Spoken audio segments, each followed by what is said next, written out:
2 Chronicles 33. Manasseh was 12 years old when he began to reign, and he reigned 55 years in Jerusalem, but did that which was evil in the sight of the Lord, like unto the abominations of the heathen, whom the Lord had cast out before the children of Israel. For he built again the high places which Hezekiah his father had broken down, and he reared up altars for Baalim, and made groves, and worshipped all the host of heaven, and served them. Also he built altars in the house of the Lord, whereof the Lord had said, In Jerusalem shall my name be forever. And he built altars for all the host of heaven, in the 2 courts of the house of the Lord. And he caused his children to pass through the fire in the valley of the son of Hinnom. Also he observed times, and used enchantments, and used witchcraft, and dealt with a familiar spirit, and with wizards. He wrought much evil in the sight of the Lord, to provoke him to anger. And he set a carved image, the idol which he had made, in the house of God, of which God had said to David and to Solomon his son, In this house, and in Jerusalem, which I have chosen before all the tribes of Israel, will I put my name forever. Neither will I any more remove the foot of Israel from out of the land which I have appointed for your fathers, so that they will take heed to do all that I have commanded them, according to the whole law and the statutes and the ordinances, by the hand of Moses. So Manasseh made Judah and the inhabitants of Jerusalem to err, and to do worse than the heathen, whom the Lord had destroyed before the children of Israel. And the Lord spake to Manasseh and to his people, but they would not hearken. Wherefore the Lord brought upon them the captains of the host of the king of Assyria, which took Manasseh among the thorns, and bound him with fetters, and carried him to Babylon. And when he was in affliction, he besought the Lord his God, and humbled himself greatly before the God of his fathers, and prayed unto him.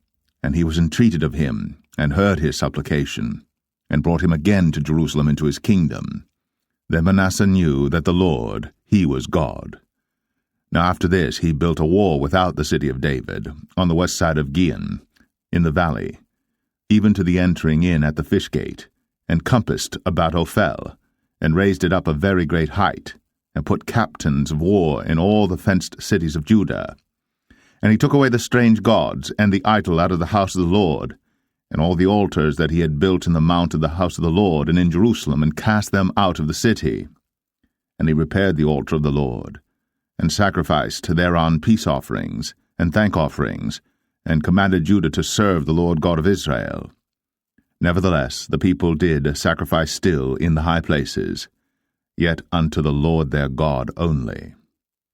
Now the rest of the acts of Manasseh, and his prayer unto his God, and the words of the seers that spake to him in the name of the Lord God of Israel, behold, they are written in the book of the kings of Israel, his prayer also, and how God was entreated of him in all his sins and his trespass, and the places wherein he built high places, and set up groves and graven images, before he was humbled. Behold, they are written among the sayings of the seers.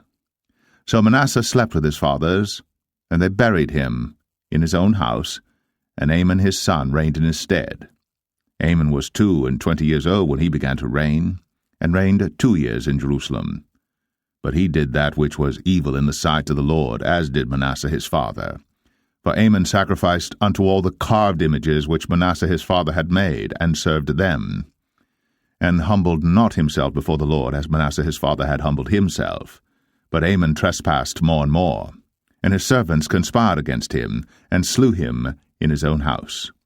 But the people of the land slew all them that had conspired against King Amon, and the people of the land made Josiah his son king in his stead.